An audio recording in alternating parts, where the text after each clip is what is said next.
thank you so much just for being here. I'm sure your life is crazy right now. So I really appreciate your time.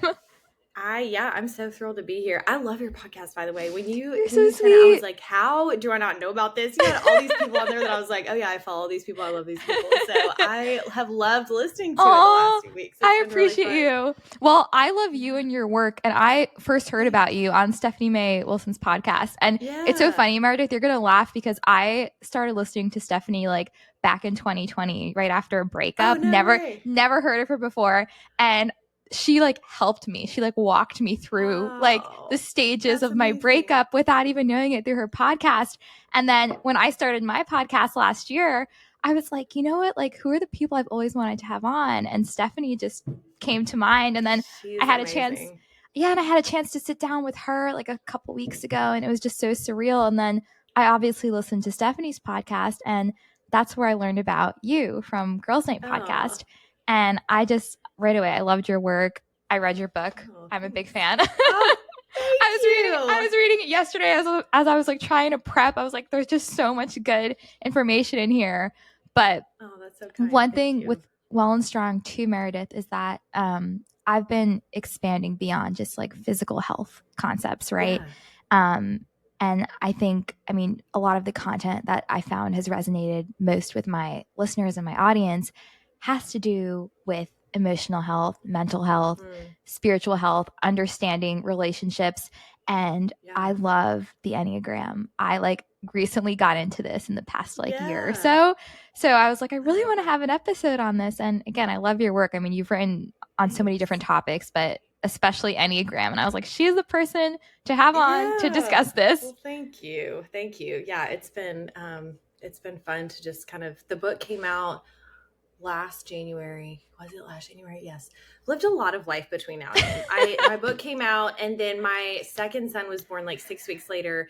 And then how do you do it? Was our surprise for 2024. No, like there's no shame. Like her older brother. I was like 10 months postpartum when I got pregnant again, and people are like, "Oh my gosh!" And I'm like, "Yeah, oh my gosh." And so now I feel like my book came out 5 years ago. I'm like, I don't even know when I read that. And I wrote it. It's funny. I wrote it. I got the book contract. I found out I was getting published when I was in the hospital with my first. So that was like February of 21. That's wild. And then spent the whole year writing the book. So I'm like, I don't even know when in life this happened, but that's amazing. It's been fun to just see where it goes and just to continue having these conversations. So I was thinking about this while you're talking. I don't know if you're looking for other people to interview, but always. Hannah Seymour is good friends with Stephanie. Do you know who she is? I've heard, honestly, Meredith, she was in the back of my mind. I was like, I really want to have her on at some point too. So she's on my list. Amazing. Yeah, she's amazing. And she's also like, she's got 3 kids. I think she homeschools like 3 days a week, and then she works 2 days a week. She just graduated seminary, so she's like crazy, but I know, but she's one of those people that I'm like, you always find time to do things. So she would be amazing from a spiritual growth perspective. She wrote a book too. It's been several years since it came out, but it's for college age girls, and she's just wealth of knowledge all the way around. So you guys are super moms. You are like goals. I'm just like beyond impressed with like everything you're doing. So you're sweet. Thank you. But anyway, Meredith, to kick things off for listeners who are unfamiliar with the Enneagram, how would you describe it and what sets it apart from other personality frameworks? And I'll start by saying like my first exposure to any type of personality test was freshman year of college. We did the DISC assessment. And I like never even heard of it before. And then when I got my results, I was like, wow, this is actually really enlightening and really true. And then that's when I kind of started dipping my toes into like the personality test. But what is the Enneagram test and how is it different from those other ones?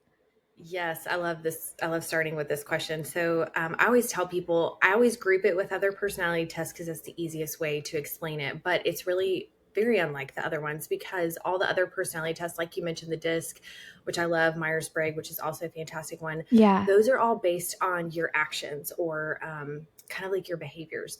And the Enneagram doesn't care about your behaviors. It cares about your motivation. And so the Enneagram really gets to that deeper level. And so there's kind of a surface level Enneagram, know your type, kind of figure out where you fit. But then as you start, it's kind of like an onion. As you peel back, there's more layers of core emotions, core fears, core desires, things that drive each type. And when you get down to that layer, you realize, oh, this doesn't, the Enneagram doesn't care about the way, whether I'm an introvert or an extrovert, or whether I'm, direct or dominant or sensing or all these things. Right. It really gets to what motivates you to do what you do.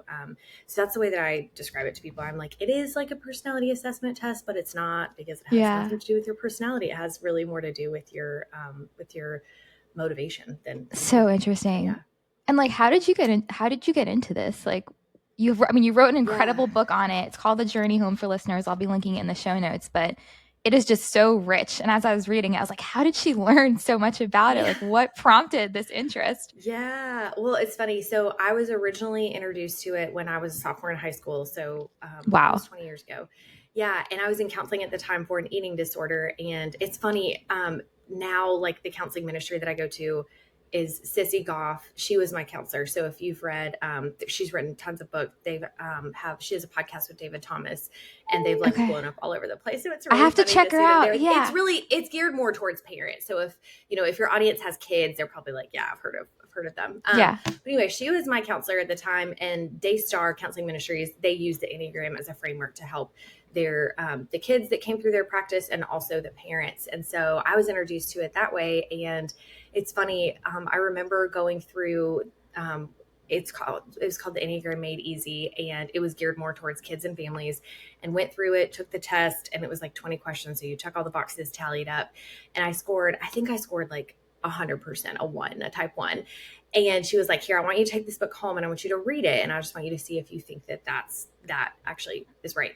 And she's like, read a couple other types too, if you want to read them all. So I read the whole book. And when I got to the chapter on the type 8, I was like, oh my gosh, no, this is it. It's not a type 1. And so I always tell people, this is kind of where I caveat and say, tests are great. They're really helpful as like a diving board, as a springboard into figuring out, because it's overwhelming. It's 9 types. Right. It's a lot to read up on or listen to podcasts about. But I always tell people, I'm like, take a test, see what your top 3 see what you score top 3 as, and then kind of go in that direction and read, because tests, they're only they're subjective. Right. And so even the well-written and statistically validated ones can only be so accurate. And so, so I read it and I was like, oh my goodness, I am a type 8. I'm not a type 1. And so what I tell people is, looking at it in that context at that time in my life, it made sense that I was a type 1. A type 1's a perfectionist. They're very black and white, very by the book. And I was in counseling for an eating disorder. So a lot of my behaviors aligned with that. A lot of the way that I was showing up in the world made sense. But when I read about the motivation and really what the core desires and fears were of an 8, I was like, oh no, this is actually it. So that's how I was first introduced to it. And at the time, nobody knew what the Enneagram was. It was the super weird thing. Only other kids at Daystar knew what it was. Only the cool kids club. And then it was not the cool kids club at the time. It was like something weird that you didn't talk about, because people were like, that's super weird. It also looks like a pentagram, like this is some kind of weird cult thing. And you're like, no, it's not, I promise. It's an Enneagram, not a pentagram. But then it was, but it really did help me in high school and college, just kind of knowing myself. And as you're coming of age, and really, just really formative times in your life of knowing yourself and seeing how you show up in the world and understanding other people and your relationships and dynamics. And it really wasn't until I think my mid-20s when The Road Back to You, when Ian Cron and Suzanne Stabile came out with that book, and that was kind of like the big boom in the Enneagram world, and people were like, oh, what is this thing? This is so cool. And it's like, well, this has actually been around for a long time. Right. But that was kind of when it came back in my life, and also a really, really formative season. Once I was kind of in my profession, and it really helped me kind of dig through and sort out some things that I've been working through. And so anyways, it's been part of my life for a long time, but then it was really after that I started writing about it and talking about it. And that is so cool. Yeah. And I love that, because that was my question. You already addressed it, but I was like, how do we find out exactly what our type is? And I've taken a handful of tests. I mean, if you just Google Enneagram, there's dozens that come up. And I remember I want to say I took one back in college, and I think I came up as a type 3. But I did take, have you heard of Soul Shepherding with Bill and Christy Gaultier? Yeah. So I actually had Christy on the podcast literally last week. Cool. And they have an Enneagram test on their site that I took. And interestingly, Meredith, my results, and they break it down by, like you said, percentages of the different types. So I came back as 100% type 1, 100% type 7, and then like 92% type 3 and 92% type 4. So I was like yesterday reading through your book on like all of these. That is so funny. And it was so interesting though, Meredith, because like all of them in a weird way like resonated with me. Yeah. So is it possible for someone to be like more than one? Like I feel like I'm a divergent because like I don't belong to like one group. Yeah, it's funny. Even as you were saying that, the types, I was like, oh yeah, that makes sense. Yeah, that makes sense. 7 to 1. So part of one of the things that I love to do, I don't do it a ton anymore, is I'll do like Enneagram, like I'll do like a half day retreat or a full day retreat. And it's usually with small businesses or teams. And I take all their results and I see a lot of types, like you just said, that like, oh, I scored as a type 1, but also really high as a 7 and also a 3. There's a lot of patterns I feel like that I've seen over the years, and it's so fun. But even when you were saying that, I get that question a lot. People are like, oh, well, you know, I'm like 100% this and 100% that. And can I be both? Or, you know, it's saying this, but I just don't resonate with that. And it's like an identity crisis. Yes. Well, and what I tell people is I think the Enneagram is really helpful, but also if you're starting to truly have an identity crisis because then like we've taken it too far, like it should be helpful and it should be fun and it should be really, like enlightening too, to help you understand yourself. But, anyways, back to the original question. So what I often see with people is I think that there's different kind of phases in life. And I've been very transparent about this, and especially in my book, like I'm not a therapist. I do not have credentials with that. Like everyone has their own big T traumas and little T traumas. And I don't think that, I think that you need to examine those separately from the Enneagram. And I think that there's a lot of ways that the Enneagram helps you draw correlations. Like I've talked to 3s and 7s before that talk about this really addictive kind of sense that they have about themselves. And I'm like, that's really great to know. And also like the world of addiction is not just distilled down to like 3s and 7s. There's addicts that are all types. And so that's what I always tell people. I'm like, you can't simplify it that much. You can't distill it down. It's helpful to look at. But I think the older you get, the more that you mature, the more that you evolve, just the more life circumstances you have, you begin to see things a little bit more. Hopefully we begin to see things a little bit more gray because we're empathizing with others, but our convictions are a little bit more black and white and we hold those. But because of that, I think that it makes us a little bit more well-rounded and we're like, oh yeah, I can see the 7 in me. I can see the 1. I can see the 3. And in reality, we're all like the Enneagram isn't a box. And so you're not just like only a 1, like you've got some color of a 7 or some tendencies of a 3. And so I think that's a really beautiful thing about the Enneagram. But I do think that, if you're kind of getting mixed feedback and you're like, I don't know which one I am, those core fears, the core desires, core emotions are really helpful in guiding that. Because it really, I'll use my husband as an example. He's a type 3 and type 3s can kind of be known as the chameleons. They, shapeshift, they wear different hats based on who they need to be in what kind of situation. And so sometimes for 3s, it's hard for them to say, this is who I am, because they can look like a 7. I'll rat on him because he would say it himself if he was here. But my husband told people for years that he was a 7. And when he first took the Enneagram in high school, he was like, yeah, I'm a 7. 7s are the cool kids. And he could totally like play that part of being a 7 for so long. And then he was like, yeah, no, I'm actually a 3. That's so funny. Because there's a lot of overlap and a lot of characteristics, you can show up kind of as one type. So yeah. I love that. So interesting. So here we are talking about like all these different types. And for someone who's never heard of this before, can you provide just a high level like breakdown of each of the types? And again, like you do an incredible job of this in your book, but just for the sake of the podcast, I'd love if you could just break down like the major, I guess, attributes of each type. Yes. So the type 1, you'll hear them called different things based on the author or the teacher, but the type 1 is known as the reformer, the perfectionist. They are people of high ideals, high morals, high ethics. That is really their guiding force. They're extremely responsible. They're virtuous. I always say that the ones keep the world from like careening off the side of a mountain. Like they're the ones that keep us on the straight and narrow of like, this is right, this is wrong, this is good, this is bad. And it's good that we have that, because otherwise as a society, we would have no backbone and we would have no morals. So ones are really kind of that guiding force. They do see the world very black and white, but that's not always a bad thing. We need those people. Ones are, they're not afraid to speak up. They're going to let you know if your idea is not going to work, or if it's wrong, or, this or that. And so, yeah, that's kind of the ones. Type twos, they're known as the helper. They are very deeply loving, caring. They're people. They're just compassionate, empathetic. That's just second nature to them. It's not really something that they have to work at. They just get it. They're warm, they're approachable. They have a really nurturing energy about them. They're great listeners. And their superpower is that they can perceive the needs of others, and they want to meet those needs. They're very generous people. They're servant-hearted. They really genuinely are there to serve and to love other people.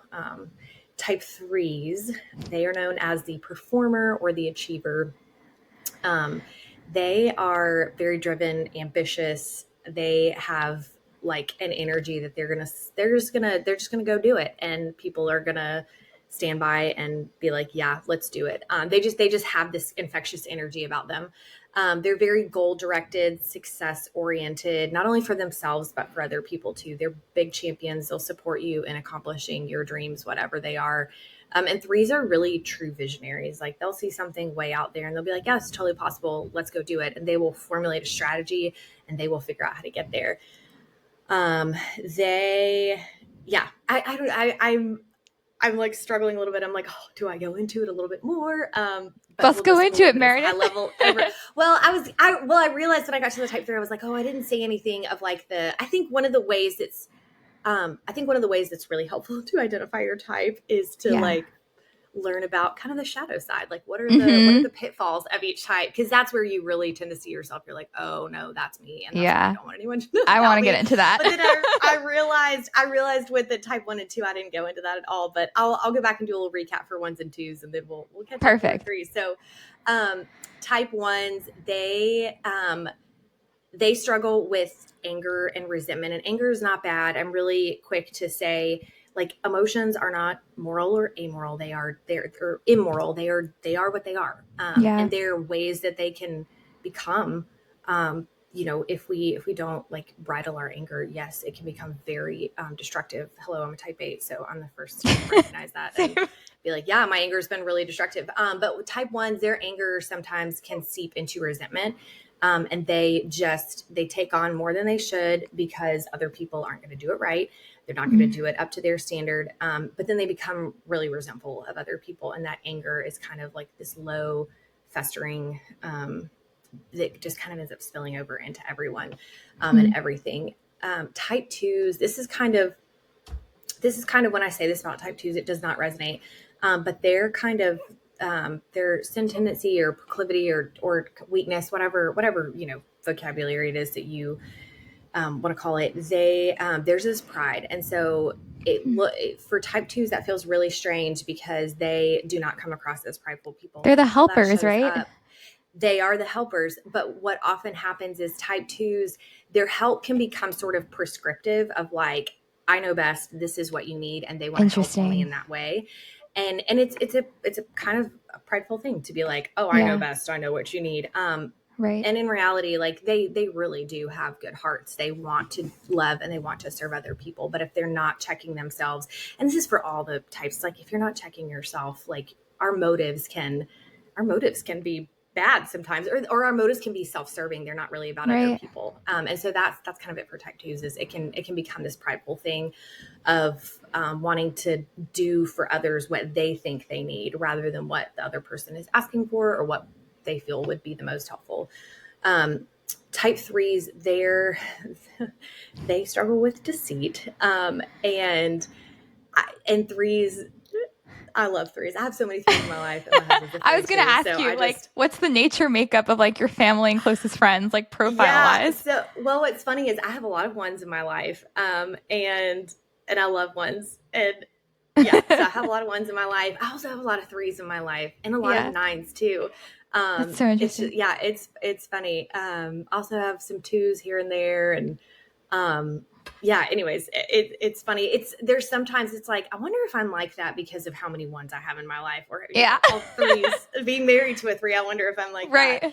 But threes, they can struggle with deceit, and it's more like this inauthenticity that they, at the core, threes want to be loved. They want to be valued. And so a lot of times they earn that in what they do, in their achievements, in their work, kind of earning and achieving that place, that value. And so what will happen sometimes is they can cut corners. They can, tell a half truth to get to where they need to be. And it's all because there's this underlying fear that they're not loved, that they're not valued for who they are, but what they do. And so this deceit piece, it starts with self-deception and then spills out into their life. And sometimes it's really big ways, and sometimes it's just really small, really silly ways that it comes out. But that's something for threes that they just have to commit themselves to a life of rigorous honesty, of checking themselves, of like, am I first and foremost telling the truth to myself? And then is what I'm displaying or what I'm telling to the world, is that also true? They can oftentimes overpromise things, when in reality it's like, it's not that you're being a horrible person, but it's just like, that's just not realistic, or right. like right. that's just not how it's gonna pan out. So type fours, they're known as the individualist or the romantic. They are very creative, introspective. They embody authenticity. So fours they're going to be the first to sniff out somebody that's being inauthentic. And fours are also very, very in tune with their emotions and with other people's, and they're okay with them. They're fine with the gamut of gladness, joy, sadness, fear, anger. They're just okay with all the feelings. Whereas some of us it's like, shut it down, lock it up. We're not going there. Wow. Fours are just really okay with it, which is amazing. One thing that I really love about fours, and I think is really unique, is they're the only type that's able to just bear witness to someone's pain or suffering and just be there with them in it. They don't need to run away from it. They don't need to try to fix it. They're not trying to medicate it in any way. They just are able to empathize and sit with someone in it, which the rest of us kind of have our things that we jump to. It's like sevens are going to like, oh, let's plan a trip. Let's go do something fun. Right. Eights are going to be like, okay, who do I need to go, have it out with? I'll take care of this. Twos are like, I'll cook you dinner. But fours are just going to sit there with you in it. So I love that. That was really, like a great example of like the different like reactions. Yes, I mean, it is. It's just how they are. But fours can struggle with envy. They can struggle with this, and really kind of what is underneath this is this desire to have a meaningful, purposeful life. And so when they get stuck in the past, or they get stuck looking at what's going on in everyone else's life, they can forget to be grateful for what they have, and they can really slip into this envy that holds them captive, while they're seeking to, when in reality it's like, the rest of us look at fours and we're like, you are the ultimate like unique person of like, what I feel like whatever fours do professionally for work is so rich and it's so unique and meaningful. Like one person that I look at and I'm like, yeah, you're a four through and through, is Jeremy Coward. If anyone's familiar with his work as a photographer, if you're not, just do a quick Google search. He's photographed all these amazing celebrities and people, and his work is just so unique and so creative. And it's one of those things that it's like, oh yeah, that's so original. But fours talk about struggling a lot with this sense of, just feeling like, does my contribution matter? Do I matter? Am I unique enough? Am I special? So that's where envy can slip in for them. Type fives are known as the investigators or the thinkers, and they are constantly taking in information. They are usually a little bit more introverted on the quiet side because they're just looking and listening, to life and taking in all the information. What's really unique about fives is that they may tell you that they don't have feelings. They do. We all have feelings, but they are really neutral. It's almost like fives can detach from their feelings. And sometimes that's not great, but sometimes it is, that they can detach from them in situations to really observe and really see things in a balanced way.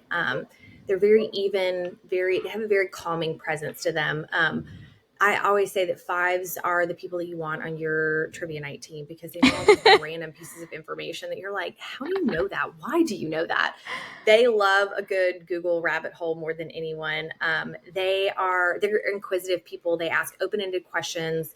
which allows them to be more objective. And they really, truly want to listen, and they want to hear, and they want to learn. What fives can tend to struggle with is avarice, and it's more of like scarcity mindset. So fives are they're very keen on kind of like holding close their resources, whether it's their time, whether it's their skill set. Money does matter, but it's not like people, it's not like fives are just stingy when it comes to their money. But they can kind of have this scarcity mindset of making sure that they have enough for what they need, that they're not going to be depleted. And I talk about fives. Each type on the Enneagram has a different level of energy. Some really high energy types are going to be your 3s, 7s, 8s. Low energy types are going to be 9s, 5s, and not necessarily low energy, but more of just like, they just have a certain capacity for the day. And when it's done, it's done. They cannot rally. They cannot, Interesting. It's not like, oh yeah, let's shotgun a Red Bull and go for another 3 hours. It's like, no, we're done. We're done for the day. Which is good for people like me who need a little bit more balance in their life. Same. But type fives, their energy is just like, it's like a bucket. And it's like, they wake up in the morning and they know every activity that's going to require a certain amount of energy from them. And when they get to the end of the day, it's done. And so they sometimes, if there's things that come into their day that were not accounted for, that are surprise, things that are taking up bandwidth, they can tend to hoard a little bit from a resource standpoint, because they just need to make sure that they have enough energy. And so, so that's where the avarice kind of comes in for type fives, is this, it's just this fear that they're not going to have enough. And so the practice for fives is open-handedness, of trusting that there's going to be enough for them, for the people that they love, for their needs, for their family's needs, and to trust that. So, that's type fives. Type sixes are known as the loyalist. And I think something that's interesting about sixes, I think I wrote about this in my book, that there's some Enneagram theories that sixes make up half the world, 50% of the world. And obviously we're never really going to know that, because that's not like good data. But I think it's a really interesting theory. And I do think that there's a lot about it that makes sense. And if you dive deeper into sixes, there's kind of two presentations. They call it a phobic and a counterphobic. And I'm not going to get too deep into that, but sixes they're altruistic. They really want the greatest good for the greatest number of people. They are obviously very loyal. They're dependable. They're dutiful. They show up, stick it out when other people are like, yeah, I'm jumping ship. I always say that sixes are the people that, especially when there's like a big transition or a change in management or an overhaul at your job, they're going to be the ones that stick it out. They may eventually leave, but they're going to wait until the dust settles to see how it all shakes out before they jump ship. Wow. They're not really going to be the first ones that are like, yeah, this place is paying more, let's all go there. They're not those people. They're True blue. Thing about sixes too. Yes. The sixes also, they're the ones that if you work with a six, if they're on your team or if you manage one, leave time at the end of the meeting for them to ask you questions, because they will have questions and they will need you to be patient and to answer their questions. And I think they are owed that for their loyalty and their dependability, like to answer their questions. They're very protective of their people. Like I already mentioned, they're very loyal. They struggle with fear, and kind of like anger for type ones, fear is not a moral issue. This is just something that it's actually like can save our lives. Sometimes in some respects, but what happens to sixes is they hop on this hamster wheel and they just cannot get off. And it is all the what ifs. Well, what if this, what if that, what if that? And what happens with sixes is they don't use their resources. They don't use their brilliant minds to help them problem solve and work through. They just kind of stay on this cycle. And so then it spins them up into anxiety. They become really paralyzed. They can't act. And in reality, they have all the resources. Type sixes, they're the ones that you want to take on a camping trip with you, because they've brought everything that you forgot, and they have extra batteries, and they have extra flashlights, and they have all the things. Like they have plan ABC all the way down the line. Like I think about that often in my life. I'm like, I need to get some more sixes in my life, because I'm just kind of like, yeah, let's go. We'll figure it out. And sixes really, really can save me in a lot of ways. But wait, Meredith, what are you? I'm a type 8. You're 8. Interesting. Yeah. Okay. So Yeah, so I'm just kind of like, let's go, we'll figure it out. And we usually do, but sixes remind me that you can be a lot more prepared for things. So anyways, that's what sixes can struggle with, is that fear that really, really paralyzes them. And it's sad to see when sixes get into that spiral, because they are so smart. They're so resourceful that they really do. I think one of the biggest things for sixes is encouraging them that it's like, you have the resources, you have the knowledge, you know how to do this, and you've got to be the first one to take that step out of this cycle. Type sevens are known as the adventurer or the enthusiast. They are fun, playful, optimistic. They just see, and this isn't bad, they just see life through rose-colored glasses. And I think a lot of us, we need that sometimes. I have a dear friend who's a seven, and she really helps me see the beauty in life when I'm like, this world is going to hell in a handbasket and everything's terrible. And she's just over here living her best life always. But they're spontaneous, they're whimsical. They just, yeah, I joke that sevens are the cool kids on the Enneagram. Everyone wants to be a seven. Everyone wants to be friends with the seven. They're just so fun. And now, I feel like because I talked about how great they are, and because I have I used to wing pretty hard seven too. So I don't know if you guys are familiar with the term wings, but you don't have to have a wing, but sometimes I think it helps people realize certain characteristics about them. But a wing type can be either number that sits next to your Enneagram type. So I'm a type 8, which means that my wings could be a 9 or a 7. And I think interesting. I think in the Road Back to You, Ian Cron describes it as like, you're a hammer. It's just, are you a roofing hammer, or are you like whatever? I don't really know anything about hammers, but or like, for example, like you're a fruit. Or you're a citrus fruit. Are you an orange? Are you a lemon? Are you a lime? Just kind of like, you are your type, but kind of what variation do you show up in the world, or what shade of color do you show up? So I feel like I can. Go ahead. No, but just I'm thinking of like for me, like I showed up as like 100% type 1 and then 100% type 7, and like they sit very far from each other. So like, yes. How does that work? Well, yes, because type 1s and 7s also have a relationship. When you start to look at, oh my gosh, my mind is going blank. Stress and security types. Yeah. They have a relationship. So each type during stress and security can kind of go to different types. And I talk about this a little bit in, I think, one of the early chapters in my book. You'll hear people talk about this in the Enneagram world and say stress and security, healthy, unhealthy. And I think it's more of like, rather than like good or bad. So for example, as a type 8, I can go to a 2 in security and 5 in stress. Just because I go to a 2 does not mean that I'm functioning in a really healthy place. I have looked back at parts of my life and I've been like, man, I was in a like secure place with my husband or with some other relationship, but I was acting really unhealthy. Like I was being the classic 2 of like, oh, I know what you need. Let me prescribe this. Yeah. Well, that's not healthy. But it was in a secure sort of relationship. Whereas with a 5, I go to a 5 during seasons of stress. That doesn't mean, just because you are stressed doesn't mean you have to act in an unhealthy way. And so for 7s and 1s, they have a relationship along that line in stress and interesting. Security. So when you said that, I was like, she probably is one of those types. I just wonder which one it is. Yeah. My friend that's a 7, when she's in a stressful season, she shows up like a hardcore 1. And wow. And we'll joke about it, about how it's like, wait, are you a 7 or are you actually a 1? But so that may be, if you've taken a test and you feel like you have conflicting results, that may be kind of what you're seeing. Okay, that's helpful. But if you Google it, like stress and security, you can see a diagram and it shows you which types you go to. So, but yeah, 7s, they're opportunity seekers. They like to keep their options open. What 7s tend to struggle with is gluttony. And this is not in the typical sense of food. It absolutely can be, but it's more in this sense of they kind of have this mentality of like, more of a good thing is a good thing. There's really not a lot of moderation. And and what that can look like, it's just too much. It's just this over excessiveness that they can indulge life in. 7s, they are averse to pain. They're afraid of pain, and they really, what's underneath it is they don't want to be stuck in boredom and in pain.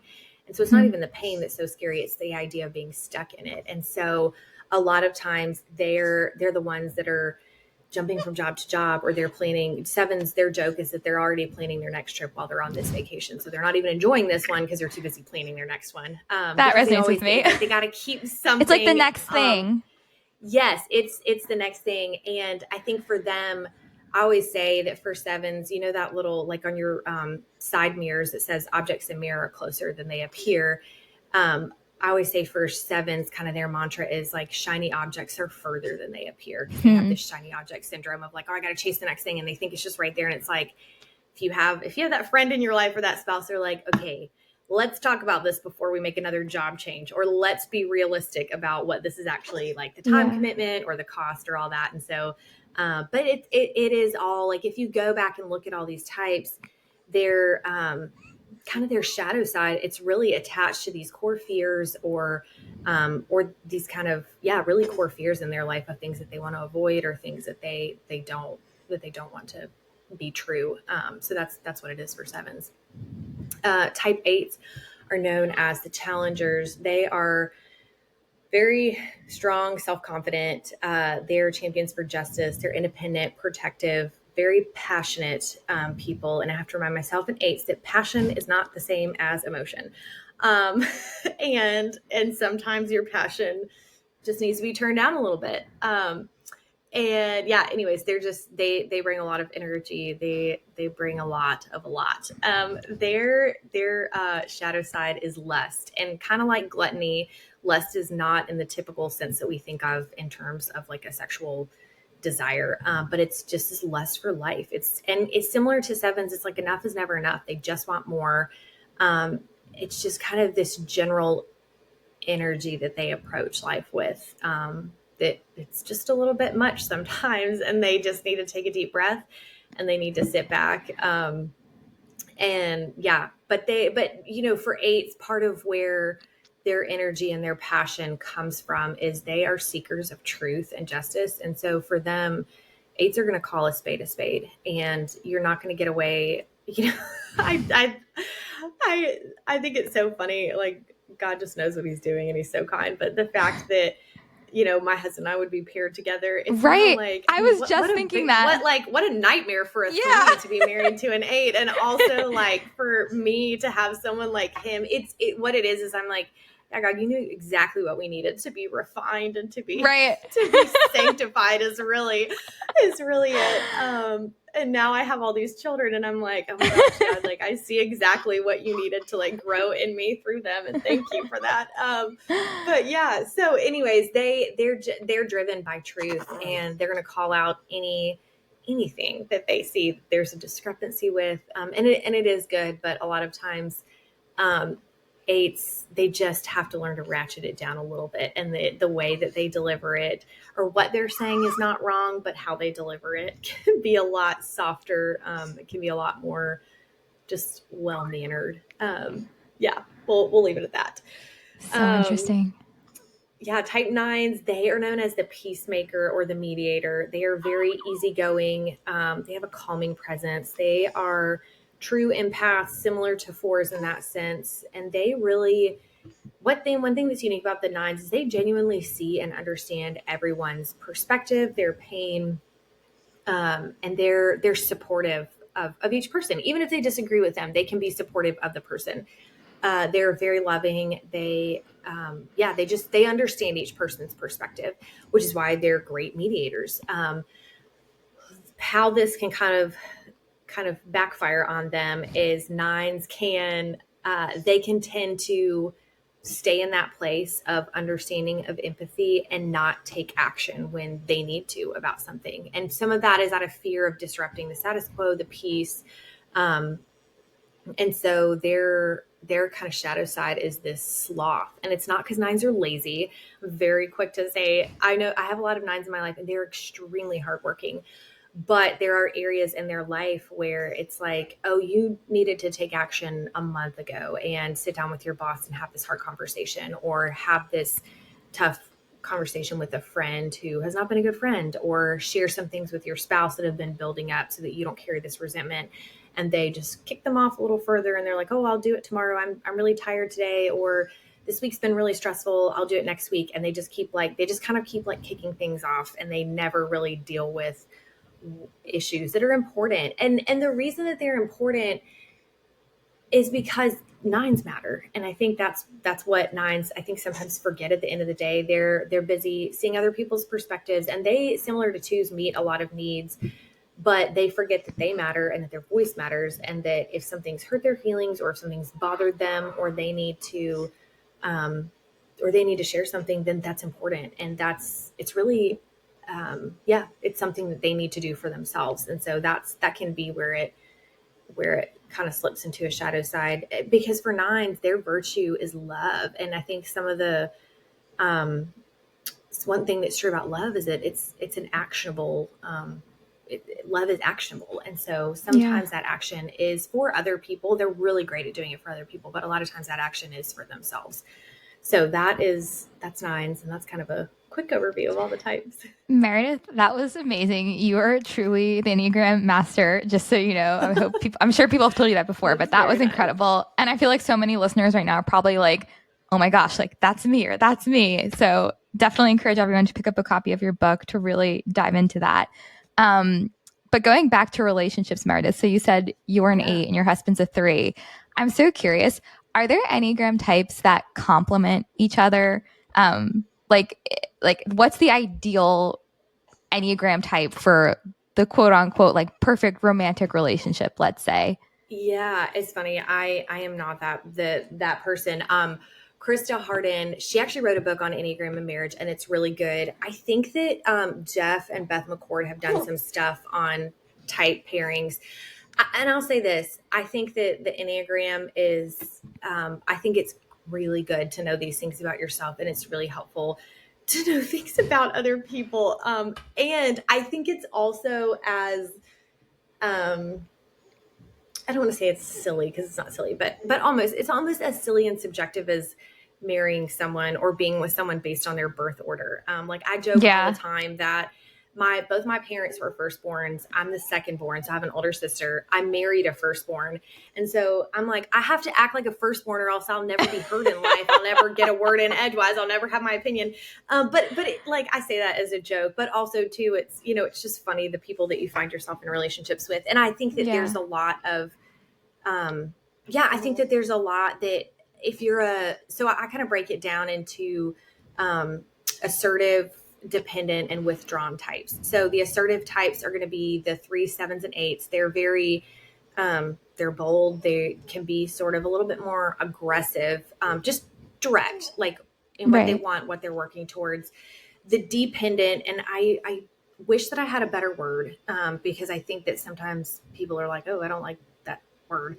But the same way with aggressive, like sometimes it just doesn't sound good, but it just is what it is. But the dependent types are types 1, 2s, and 3s.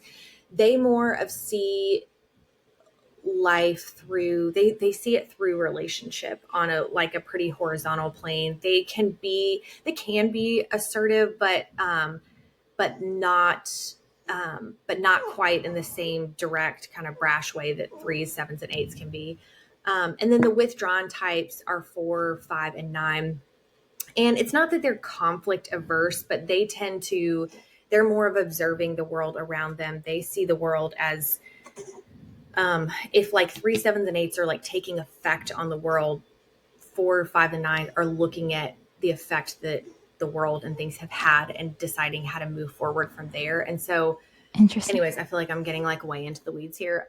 No, this is helpful. I think knowing whether you're assertive, dependent, or withdrawn helps when you're going into a relationship. Right. My husband and I, we're 3 and an 8. So, we don't scream at each other in our house. But when we disagree on something, it's pretty it's pretty apparent. We're I don't even know what he was telling me yesterday, but I told him, I was like, I disagree with you. And I also feel like the way that you said that was really disrespectful to me. And I realized, And then we have this little exchange, and he was like, well, I'm sorry. I'm sorry that, it felt disrespectful. I did not intend it that way. I'll work on, my tone, my delivery. And he was like, this is why I said that. But if you don't agree, then we can do it your way. and whatever. So we worked through it and we like walked away from it, and there was no yelling, there was no screaming, there was no cursing, there was nothing like wrong about it. But I realized, I was like, this is, for better or for worse, this is how our children are going to understand that conflict works in our house. Yeah. Versus, it's like if you grow up with two parents who are withdrawn, like something might happen, mom and dad might go away for 5 days and then come back later and have this resolution to it, or it may never be seen by the children. But anyways, I think that's always interesting in relationships to know, is it two assertive types? Is it two withdrawn? Is one assertive and one withdrawn? Because then sometimes interactions can look very, very lopsided. And I'm kind of talking about this in the context of conflict here. But I do think that there's, I'll say, I know a lot of 2s and 9 pairs, and they seem to really complement each other. A lot of 3-9 pairs also complement each other. It's funny. I'm trying to think if I know of any 3-4 combinations, because that one is a little bit at odds, because the threes can be like the shapeshifters, and 4s are going to like sniff out anything that's inauthentic. So they'll call them on pretty quick. I know some 1 and 5 pairings that, and I'm trying to think who else. A lot of 2s and 3s also, they have like a really nice complementary relationship. So interesting. But yeah, anyways, yeah, I think too, as you grow, and I think the goal and the hope is always that you're growing, that you're maturing. And regardless of what type you are, hopefully in your growth and maturity, you become a more balanced pair, and you become just more loving and evolved. And and man, I look back at my husband and I, we started dating in high school, and I look back, and I'm like, oh dear Lord, thank you for the work that you've done in us in high school and college, and even we've been married for 11 years now. And I think that the more time that you're with someone, and I think that's true of friendships as well, that it's this real beautiful gift of just this evolution and really growth over time, that you can look back and you're like, man, I'm so thankful that we're not who we were anymore. And I'm so thankful for where we've come, and just the beauty of second chances and growth and all that. So I love that. That's beautiful. Yeah. And I mean, at the heart of it, self-awareness, right? And I think like when we really understand, like whether it's us or someone else, in terms of, how we perceive something, or how we want something to happen, or, flaws that we might have that we're unaware of, it helps in our relationships, be that romantic or friendships, and even in a work setting too. Yes. I mean, I'm sure this is incredibly helpful in a work setting. I mean, again, my freshman year of college, we had this entrepreneurship class, and we had to do the DISC assessment.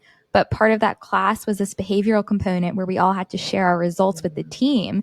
And it really helped, because not only like did we like kind of pinpoint people like, oh, this is going to be the CEO, like this is going to be the marketing person, but like we understood how they worked, right? And like through that, it led to just a more effective outcome, because we all understood each other's strengths, and where we could support each other. So it's super helpful. Well, and I think you talked about the self-awareness piece, but even here, it's like what you're getting to is compassion, and that's it. Yes. It's like this understanding that we get, that it's like, oh, you're this way, you're that way. This is why you show up in the world this way. This is why you're afraid of that. And when you have understanding, it leads to empathy, which helps you be compassionate towards someone and the way that they show up in the world and what they're afraid of and why they are the way that they are, which helps you ultimately connect better. So true. And, it's like there's some types that it's like, yeah, I'm just never going to be like that. That is just so far from my wiring, the way that I see the world, but you can still have compassion for it. And that's the gift that any type can have, that for any other type, and the connection that it brings out of it. One thing that I think is really fascinating from like a research level is, and my background is actually in the medical field. And so you told me. I see this. It's really so it's interesting. Crazy, because I'm like, oh my gosh, I get this on a scientific level. But when we feel empathy or compassion for someone, we actually secrete oxytocin, and oxytocin is the bonding hormone. And so we actually feel more connected to people when we understand them and we have compassion for them. And you think about that it's like, it's a choice whether you want to understand and have empathy and compassion for someone. And there are, we all have those times in our life that I think that we're a little walled off, or, we choose not to for whatever reason, because we disagree with someone's beliefs or we disagree with someone's lifestyle or whatever it is. But it's like, you don't have to. I think one thing that really helped me a few years back was when I made this shift in my head and I understood, I was like, I don't have to agree with someone to accept them. I don't have to agree with their behavior to accept them. And part of that acceptance of reality, of a person, of whatever it is what helps you understand and have compassion for them. And my husband and I went through a really hard season a few years back where I think that compassion and that empathy piece was the only thing that was connecting us for a while. That it was like, it was so bad, but it was like, but you could still, even at the worst of it, it's like, I can still choose to have empathy and compassion for you, even though I disagree. And even though this is really destructive, and the bond that can create with anyone, which I think is fascinating, that it's actually backed by science. So interesting. Yeah. I love that you have a medical background. When you were like, what did you say? You did forensic science or an investigator? Yeah. Well, so I kind of do two different roles. I work as a critical care transport nurse. So I worked ER ICU for years. So now I work in EMS, go pick up patients, take them to other hospitals. And then I also work in forensics. So as a sexual assault forensic nurse examiner. So we collect data, and then, see patients or I said collect data. We do the evidence collection, see and treat the patients. And then, if there's any sort of judicial proceedings that come out of that, we're there for them and testify. And so, that's kind of my, that's incredible. Meredith, you do it all. Job that I do. I love that. I mean, hey, I work in finance full time until December. I'm actually leaving my full time job to do WellnStrong full time in a few months. Yeah. So this is my passion, but it's just like so funny because you'll tell people like, what's your background? And then they'll see it's completely unrelated to like what you're currently doing. But you know what? I think that we say that a lot of times, it's totally unrelated, but there's so many skill sets, I think, so that true, probably transfer over that you'll be like, very wow, true. This was really helpful. I had no idea. And I see that a lot because nursing feels very different than writing and, some of the other things. Yeah. But there's a lot of connecting pieces to it and a lot of overlap. So for sure. God wastes nothing. Exciting. Yeah. That's I'll right. keep you posted. Yes, absolutely. Yes. And also too, Meredith, one other thing I wanted to talk about. So you touched on this, and you said it so eloquently, but many Christians are skeptical of exploring personality. And I actually was really interested. I was like, I don't understand the argument like against the Enneagram. Yeah, I think the first chapter of my book, I wrote about this. And I'm very clear that I think that the Enneagram is really helpful. I think there's a lot of great tools, but I also think it's like anything else. If you're picking up a book or listening to a podcast more than you're picking up your Bible, that's a problem. Go to the Word of God. But I do think that, we don't look at, there's a whole like Christian self-help genre of books that are written. There's podcasts, there's all these things that are helpful tools and adjuncts to point people towards the gospel and also kind of put flesh on some of these topics to navigate that. It's like, I need some resources of how this looks like in my real life. And so I think that the Enneagram falls into that category of things that can be really helpful for people navigating their personal spiritual growth and their relationships with others. And also I tell people, because I've encountered these people in my time writing and speaking about this, that if the Enneagram causes too much of a stumbling block for you, then forget it. Like it is not worth it. And so don't box yourself in. I know that there's so, there's people that have come out and said the Enneagram is tied to this and that. And, we could do a whole podcast on that. I think if you're interested, Tyler Zock, he has a whole course on the origins, and it's the most well-researched course or book that I've seen put together of like, here's where it came from. Here's where this, this came into the equation. This is what this person actually said. This is the follow-up. He does a very, very in-depth, if you've heard some things and you're like, no, I'm not touching that. I think it's worth giving this a listen. But I also tell people at the end of the day, I'm like, if it causes you to stumble, then just don't even touch it. It's not worth it. But I do think that if you're willing to, it can uncover a lot.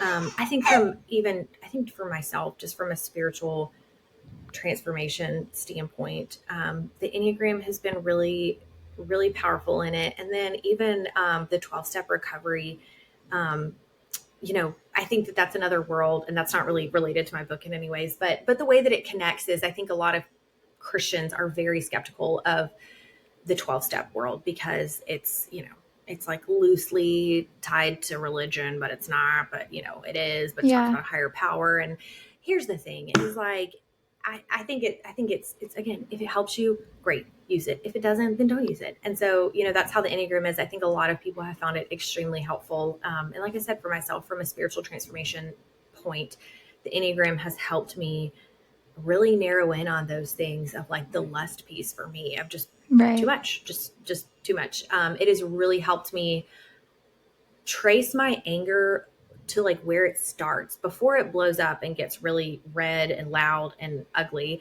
It helps me trace to where it starts and to start doing the heart work with God. And so for me, it's been really fruitful. I've seen a lot of people that it's been really fruitful in their lives. And so I do think that there's a place for it, but you know, like I said, if it's still in luck, if it doesn't help you, then don't engage with it. No, I love that. And and I always say like, you have to be your own kind of researcher, right? If you take something, you pick up a book, like make sure it aligns with God's word, like take out your Bible for yourself and then base it on that, right? Not what the rest of the world is saying. But yeah, I mean, you said it before, but I think becoming aware of our own hurts and needs really softens our hearts when dealing with the hurts and needs of others. And that is the root of the gospel, right? Forgiveness and love others. So yeah, it's a tool. Meredith, this has been such an amazing conversation. I like just looked at the clock and I was like, oh my gosh, it's almost 1 o'clock. Like I could talk to you for another 2 hours, but I know your beautiful baby seems to be waking up. So I want to be conscious of your time. She is precious. What's her name? Charlotte. Her name is Charlotte. Yes. Charlotte, you are beautiful. So she's just a hold me little girl. So I'm like, yeah, I'll hold you. You won't be this little for long. I wonder what Charlotte's Enneagram is going to be. I don't know, but you know what? Whatever she is, she's gonna be feisty because she has 2 older brothers that are wild. There you go. So she's gonna, you know. Aw, she's like, yep. She'll be rough and tumble. Like, I love that.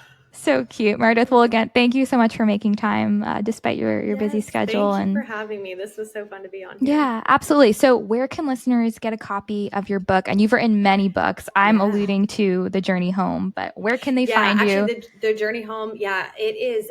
It's on Amazon, Barnes & Noble. I think you can get it like at Target.com, wherever books are sold. And then I'm on Instagram. You know, I'm not on Instagram as much as I used to be anymore. That's a good thing. So it's like, you know, I think in this season, I take a step back. I can either have my face in the phone or I can be watching my kids, and they're not going to be this little forever. So I am on Instagram at Meredith W. Boggs. And then my website is also meredithwboggs.com. There's a lot of resources on there. Please reach out. I'd love to hear from you. Wonderful. I'll be linking all of those in the show notes. My last question for you is, what does being well and strong mean to you?